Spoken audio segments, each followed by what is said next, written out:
जय श्री जगन्नाथ भाई माने सर्वप्रथम गुरुदेव गणपति एवं जगदम्बा प्रणाम करी आज आमे हमर वास्तु सेशन आरंभ करिबा आमे गोटे सेशन गोटे वास्तुर क्रम आरंभ करिचे आमे प्रति क्रम वाइज जाउचे सेई क्रम रे आमे पढुथिले effect of roads in various direction माने रास्ता रो प्रभाव प्लॉट ऊपर किभଳି भाबरे पड़े ଏବଂ ସେ ଯୋଉମାନେ ଦେଖିନାହାନ୍ତି ସେଟା ପ୍ରିଭିୟସ ପ୍ଲେ ଲିଷ୍ଟ ଅଛି କି ବିଭିନ୍ନ ଦିଗ ରାସ୍ତାର ଅବସ୍ଥିତିରେ ତାର ପ୍ରଭାବର ପ୍ଲେ ଲିଷ୍ଟ କୁ ଯାଇକି ଆରାମସେ ଦେଖି ପାରିବେ ସେ ମୂଳରୁ ଦେଖିଲେ ହିଁ ଆପଣ ଜିନିଷଟା କନସେପ୍ଟ ଟା କ୍ଲିୟର ହେଇପାରିବ ତଥାପି ସମସ୍ତଙ୍କ ଅବଗତି ନିମନ୍ତେ କହି ରଖେ ଯେ ପ୍ରତ୍ୟେକ ଯେତେବେଳେ କୌଣସି ପ୍ଲଟ ରହିବ କୌଣସି ମହାଦ୍ୱାର ରହିବ ତମେ ଘରକୁ ଯାତାୟାତ କରିବା ପାଇଁ ତମେ ସେଇ ବାଟ ଦେଇ ଯିବ ନା ନାଇଁ ଯୋଉ ରୋଡ ବାଟେ ଯୋଉ ପଟେ ରୋଡ ଟା ଅଛି ସେଇ ବାଟେ ଦେଇ ଯିବା ଆସିବା କରିବ ତେଣୁ ସେ ରୋଡ ଯୋଉ ପଟେ ଅଛି ତାର ନିଶ୍ଚିତ ଭାବରେ ବାସ୍ତୁର ଇମ୍ପାକ୍ଟ ସେଇ ପ୍ଲଟ ବା ସେ ଘର ଉପରେ ରହିବ ହିଁ ରହିବ ତେଣୁ ସେଇ ଯଦି କୌଣସି କେତେ ଡିରେକ୍ସନ ରେ କିଭଳି ଭାବରେ ରୋଡ ଅଛି ସେଇଟାକୁ ଯଦି ଆମେ ଜାଣିବା ଆମେ ଜାଣିପାରିବା ଯେ ଆମର ଯୋଉ ରୋଡ ଦେଇକି ଆମେ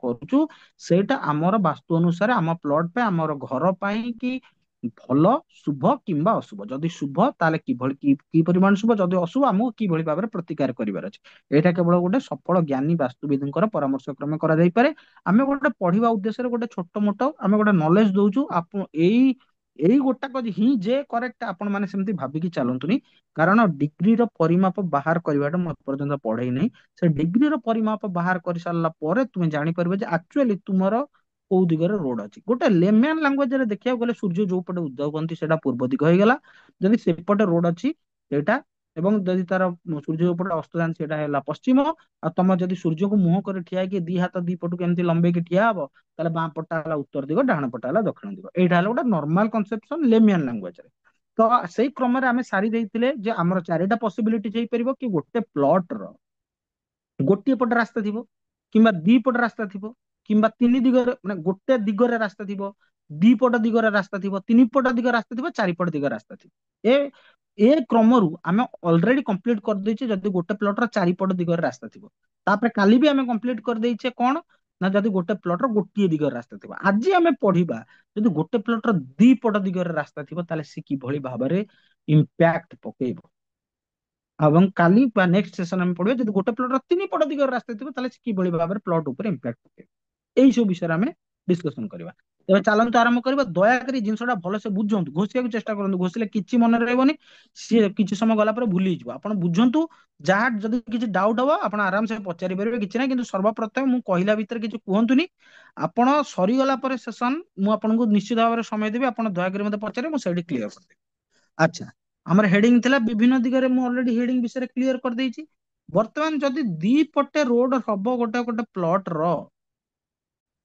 ହଁ ଯଦି ଦି ପଟେ ଗୋଟେ ପ୍ଲଟ ର ରୋଡ ହବ ତାହେଲେ ତାର କେତେଟା ପସିବିଲିଟି ହବ 6 ପ୍ରକାର ପସିବିଲିଟି ହବ ଯଦି ଦି ପଟେ ରୋଡ ରା କଣ କଣ ସେ ପସିବିଲିଟିଜ ଗୁଡାକ ମୁଁ ଆପଣ ମାନଙ୍କୁ ଦେଖଉଛି ଆପଣ ମାନେ ଭଲସେ ମନ ଦେଇକି ଦେଖନ୍ତୁ ନର୍ଥ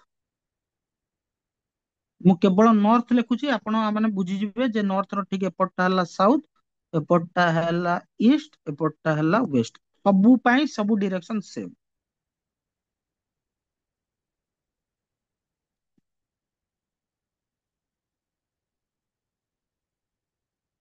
ଠିକ ଅଛି ତ ଆମେ ମାନେ ମାନେ ତାର ପସିବିଲିଟିଜ ବିଷୟରେ ଜାଣିବା ସର୍ବପ୍ରଥମ କଥା ହେଲା ଯେ ଆଇଦର ଏପଟେ ରୋଡ ଥିବ ମାନେ ଦି ପଟିଆ ରୋଡ ଥିବ ଏପଟେ ରୋଡ ଥିବ ଏପଟେ ରୋଡ ଥିବ ଇଷ୍ଟ ପଟେ ରୋଡ ଥିବ ୱେଷ୍ଟ ପଟେ ରୋଡ ଥିବ ଅର ନେକ୍ସଟ ପସିବିଲିଟି କଣ ହେଇପାରେ ନା ନର୍ଥ ପଟେ ରୋଡ ଥିବ ସାଉଥ ପଟେ ରୋଡ ଥିବ ଏଟା ନର୍ଥ ଥାର୍ଡ ପସିବିଲିଟି କଣ ହେଇପାରେ ନା ୱେଷ୍ଟ ପଟେ ରୋଡ ଥିବ ନର୍ଥ ପଟେ ରୋଡ ଥିବ ଫୋର୍ଥ ପସିବିଲିଟି କଣ ହେଇପାରେ କି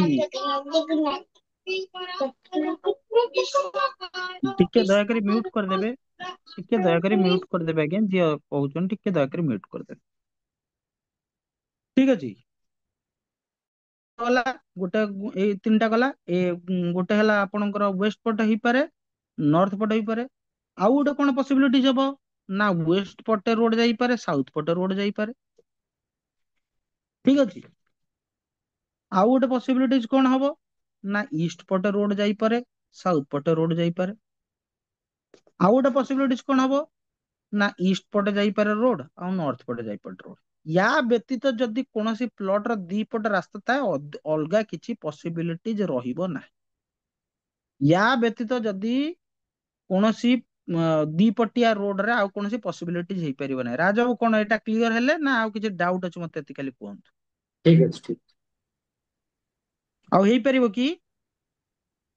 ହୁଁ। ଆଉ ଆଉ ଆର ଯୋଉ ଦି ପଟିଆ ରୋଡ ଗୋଟେ ପ୍ଲଟ ର ଏମିତି ଏଇ ଛଅଟା ବ୍ୟତୀତ ଅନ୍ୟ କିଛି ପସିବିଲିଟି ହେଇପାରିବ କି? No no. ତେଣୁ ଆମେ 6 ନମ୍ବରରୁ ଷ୍ଟାର୍ଟ କରିବା ଭାଇ। ଏ 6 ନମ୍ବର ଦେଖନ୍ତୁ, ଏଇଠି କୋଉ କୋଉ ପଟେ ରୋଡ ଅଛି, ନା ନର୍ଥ ପଟେ ରୋଡ ଅଛି, ଇଷ୍ଟ ପଟେ ରୋଡ ଅଛି। ବାସ୍ତୁ ଅନୁସାରେ ଯଦି ରାସ୍ତାର ନର୍ଥ ରେ, ଏଇ ଇଷ୍ଟ ରେ ରୋଡ ଥାଏ, ତାହେଲେ ବାସ୍ତୁ ଅନୁସାରେ ଏଇଟା ଅତ୍ୟନ୍ତ ଶୁଭ। ଯେମିତି। ମୁଁ ଯେତେବେଳେ ପଢେଇଥିଲି ଆପଣ ମାନଙ୍କୁ, ଯେ ସେ ଯୋଉ ପାର୍ଟଟା, କୋଉ ପାର୍ଟଟା, ନା ଯୋଉ ଅଷ୍ଟ ଦିଗର ଦୋଷ, ଅଷ୍ଟ ଦିଗରେ କେମିତି ଆମେ ଯୋଉ ଟିପ୍ସ ଆଣ୍ଡ ଟ୍ରିକ୍ସ କହିଥିଲେ ଅଷ୍ଟ ଦିଗ ହିସାବରେ, ସେତେବେଳେ ଏଇ ପଏଣ୍ଟଟା ମୁଁ ଆପଣଙ୍କୁ ବି କହିଥିଲି। ତାପରେ ପଏଣ୍ଟ ଆସିଲା କଣ ଆଜ୍ଞା, ଯଦି ଇଷ୍ଟ ରେ ଥିବ, ସାଉଥ ରେ ଥିବ, ଯଦି କୌଣସି ଗୋଟେ ରୋଡ ଯାଇଛି ଗୋଟେ ପ୍ଲଟ ର ଇଷ୍ଟ ରେ ଆଉ ସାଉଥ ରେ, ତାହେଲେ କଣ କରିବାକୁ ହବ, ନା ଏଇଠି ମିଶ୍ର ଫଳ ଦେଖିବାକୁ ମିଳିବ। ଏଇଟା ଶୁଭ କୁହାଯାଇ ପାରିବନି କି ଅଶୁଭ କୁହାଯାଇ ପାରିବନି। ଏଟାକୁ ତମେ ଶୁଭ କହିପାରିବନି କି ଅଶୁଭ କହିପାରିବନି, ମାନେ ଏହାର ଗୁଡ ଇମ୍ପାକ୍ଟ ବି ରହିବ, ବ୍ୟାଡ ବ୍ୟାକ୍ ଇମ୍ପାକ୍ଟ ବି ରହିବ। ରହିବ। ମିଶ୍ର ଫଳ ଆପଣଙ୍କୁ ଦେଖିବାକୁ ମିଳିବ। ଯେ କାହିଁକି ଦେଖିବାକୁ ମିଳିବ, ନା ଦେଖନ୍ତୁ, ଏଇଠି ଏ ପ୍ଲଟଟା ଏଇ ଯାଏଁ ଯାଇଥିବ, ଏ ରାସ୍ତା ଯାଏଁ ଯାଇଥିବ, ଏଇଟା ହଉଛି ସାଉଥ ଇଷ୍ଟ କର୍ଣ୍ଣର, ଏଇଠି ହଉଛି ଆର ଇଏ ହଉଛନ୍ତି କିଏ, ନା ଆପଣଙ୍କର ଶୁକ୍ରଦେବ, ଏବଂ ଗ୍ରହ ହଉଛନ୍ତି ଶୁକ୍ରଦେବ, ଅଗ୍ନି ହଉଛନ୍ତି ତାର ଦିଗପାଳ। ତେଣୁ ଏ କ୍ଷେତ୍ରରେ କଣ ହୁଏ, ନା ଲୋକମାନେ ବହୁତ ଖର୍ଚ୍ଚ କରନ୍ତି। କିନ୍ତୁ ଯଦି ତମର ଏଇଭଳିଆ ପ୍ଲଟ ଟା ମିଳିଛି, ମହିଳା ମାନେ ୱେମେନ ମାନେ, ସ୍ତ୍ରୀ ଲୋକମାନେ ଯଦି ଏଇଠି କୌଣସି ଗୋଟେ ପ୍ରତିଷ୍ଠାନ କରନ୍ତି, ମାନେ ତାଙ୍କର କୌଣସି କର୍ମ ପ୍ରତିଷ୍ଠାନ କରନ୍ତି, ସେ ଦୃଷ୍ଟିରୁ ଏ ଜାଗାଟା ବହୁତ ଭଲ। ଠିକ ଅଛି। ବର୍ତ୍ତମାନ ଆମେ ଦେଖିବା କଣ, ନା ଯଦି କାହାର ୱେଷ୍ଟ ପଟେ ରୋଡ ଅଛି ଏବଂ ସାଉଥ ପଟେ ରୋଡ ଅଛି,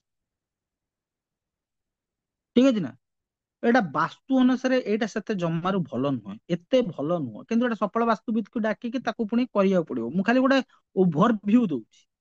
ଯଦି ଦି ପଟେ ଥାଏ, ବାସ୍ତୁ ଅନୁସାରେ ଏଇଟା ଏତେ ଭଲ ନୁହଁ।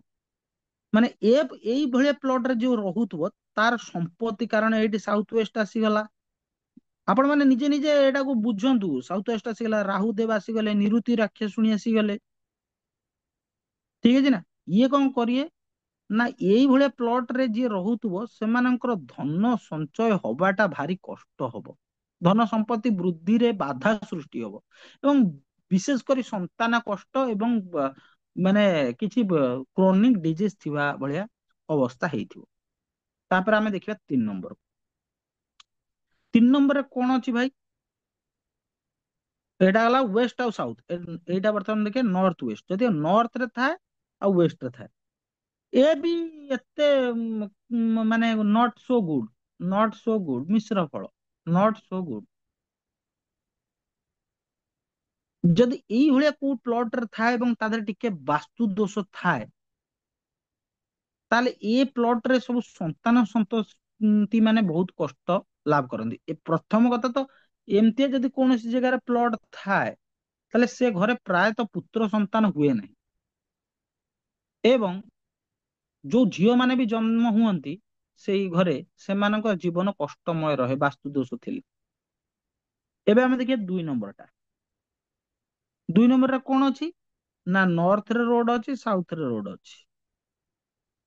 ନର୍ଥ ରେ ରୋଡ ଅଛି, ସାଉଥ ରେ ରୋଡ ଅଛି। ଏଇଟା ବି ମିଶ୍ର ଫଳ ପ୍ରଦାନ କରେ। କଣ ମିଶ୍ର ଫଳ ପ୍ରଦାନ କରେ ଭାଇ,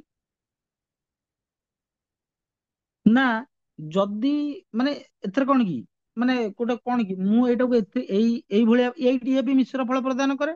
ଆଉ ଯଦି ଇଷ୍ଟ ଆଉ ୱେଷ୍ଟରେ ରହିଲା, ଇଷ୍ଟ ଇଏ ୱେଷ୍ଟ ରହିଲା, ଇଏ ବି ମିଶ୍ର ଫଳ ପ୍ରଦାନ କରେ।